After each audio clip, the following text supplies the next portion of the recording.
I woke up from a dream that was about waking up from a dream.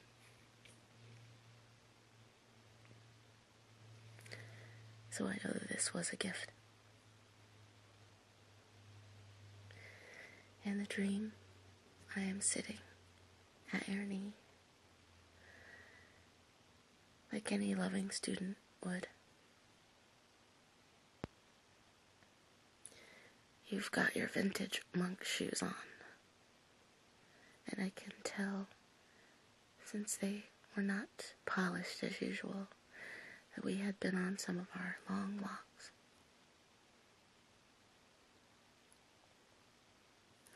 Well, in this dream, apparently then I fell asleep. I woke up and I was suddenly at your feet. You were talking about something. Looked over to me to make sure I was awake. That sly grin on your face, telling me yet again you had wanted to try to experiment with putting one over on me. Sly grin on your face, you said. It's called a striping of fear.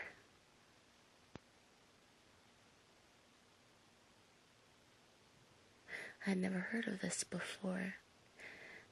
I thought you had maybe said sculpting, because we had talked about being sculptors and creating the life we love artistically.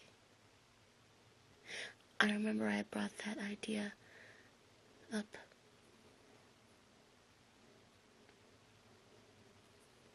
No, you corrected me. A striping of fear.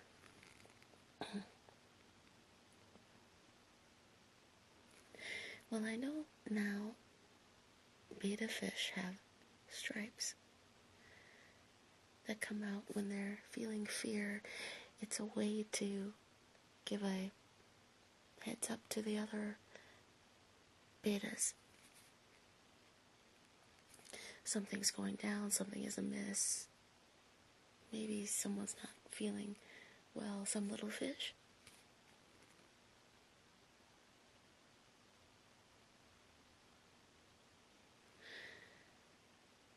Of course, there is a sameness. And nature is so interesting this way. Betta fish also have breeding stripes, exclusive only to the females,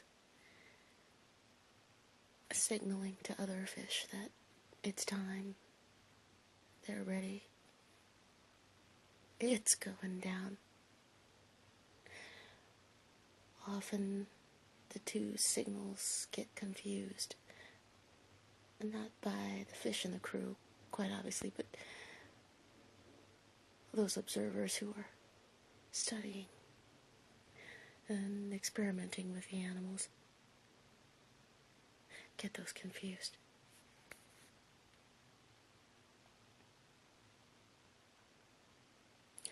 Well, in the dream about this striping of fear, I don't even know that I responded. And then I woke up from the dream. I woke up from the dream about waking up from a dream, and immediately thereafter woke up.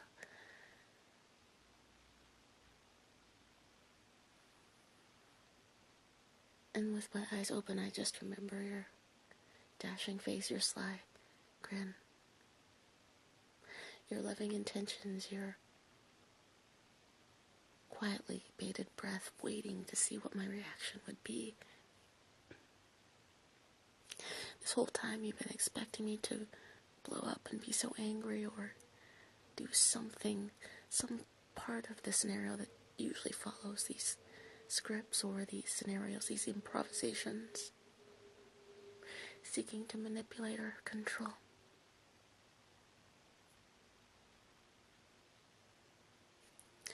There's no way I could feel this.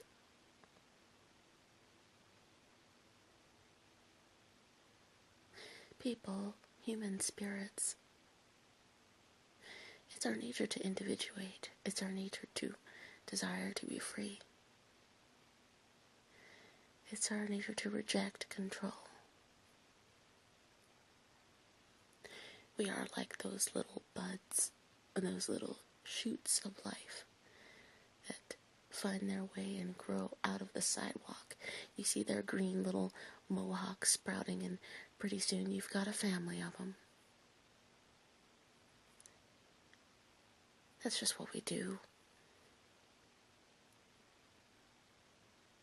Any sort of control, willfulness, reigning over, can last at least a little while, if not a long while. But eventually, if the animal lives long enough, it resists. I didn't mean to be exclusive to humans. It's all animals. But we just also need to start with what we know.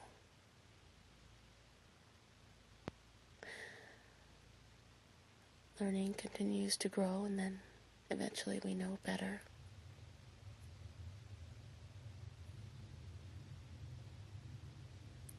Not better than, just improving the knowledge, the techniques. Ultimately, the techniques we know of and we learn serve to keep the body alive, mind, soul, spirit alive, to keep things blossoming.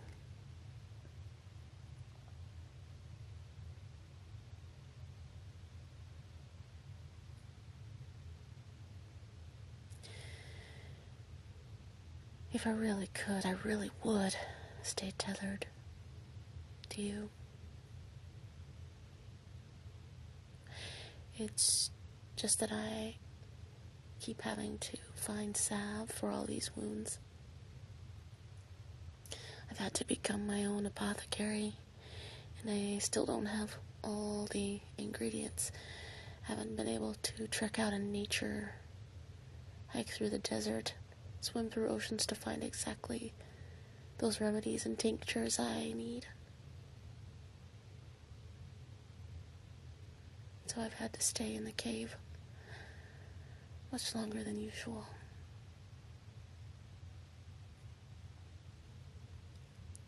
I've had to start taking myself on those long and beautiful walks. First, to undo all of the information station, all of the bombarding with facts, all of the stage props and dream scenarios that you would build together and then demolish within the next paragraphs. These cycles, this roller coaster.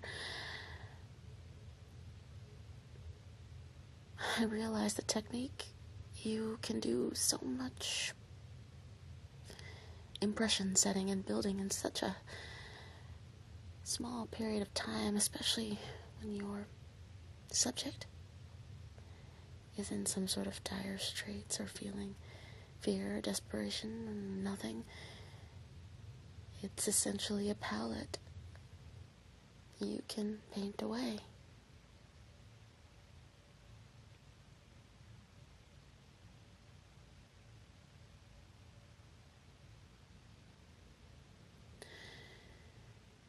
I know I was not, am not, will not be a victim. I was and always am a volunteer, and I'm so happy I was open to being so. Because of my willingness, I'm in a totally different place, a place that I always wanted to be, alone. This could have never happened if I hadn't been open, and you were also open you were also experimenting with these techniques, you realized there was something in me so much like you. I think it became like trying to do this to yourself, manipulate yourself, and the anger you expected to see, it welled up in you.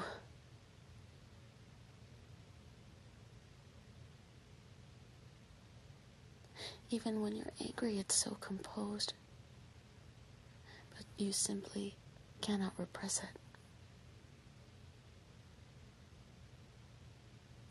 All your little tics came out and your rhetoric changed its rhythm. And you had to set yourself apart and lash out and tell me all the things I could never have with you yet again.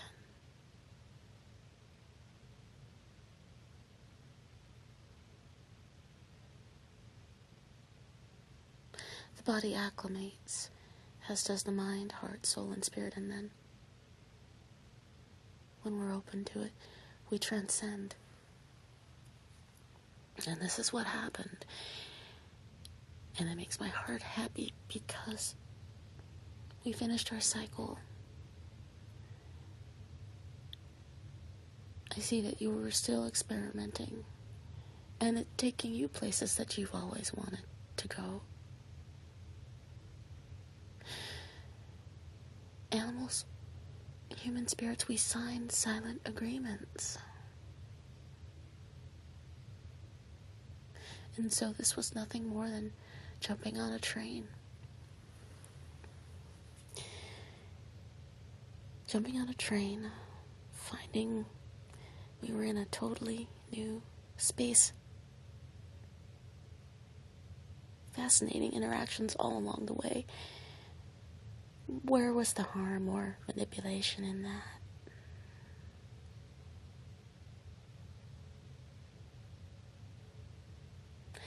Even when the intention is to manipulate or play games, love, nature, spirit has its own designs. And with one shift in body mechanics, one small tilt, changing all the leverage, all the weight, love, nature, spirit crushes all these games. There's nothing I even have to do about it.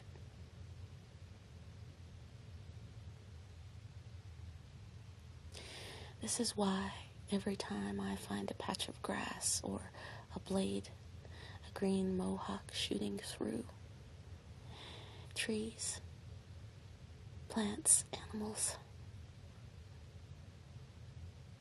I shoot them that knowing glance, sometimes even genuflect in respect. It's just another manifestation of spirit. The spirit that we all are, the spirit that permeates all.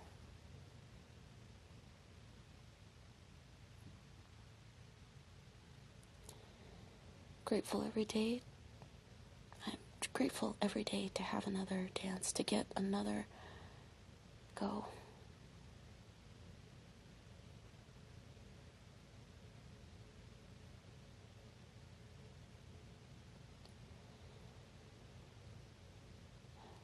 It's unfortunate I will never be able to sit or fall asleep at your feet.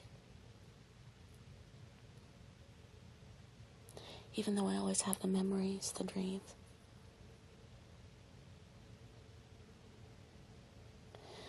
Too much cutting. I don't have enough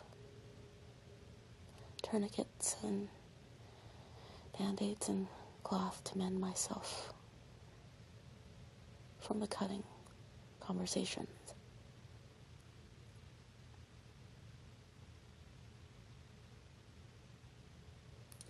I see your glass ceiling. You look up to the sky and you see the vastness of it. But when you reach for love, you hit and cut your hand. And that is how you learned to love.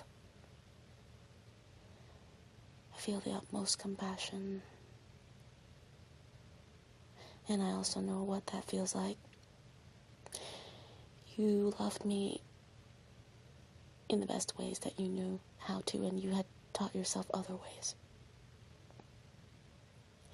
with this limited palette that you have.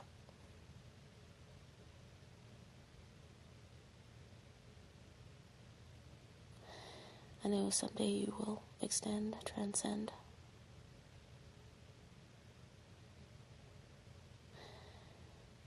I guess I won't be there to see that. I'm sure that I will feel it. I know this dream I had, the dream about waking up, that I woke up from, wasn't a nightmare. There's no such thing. And I know it was a resolution dream of wishes fulfilled.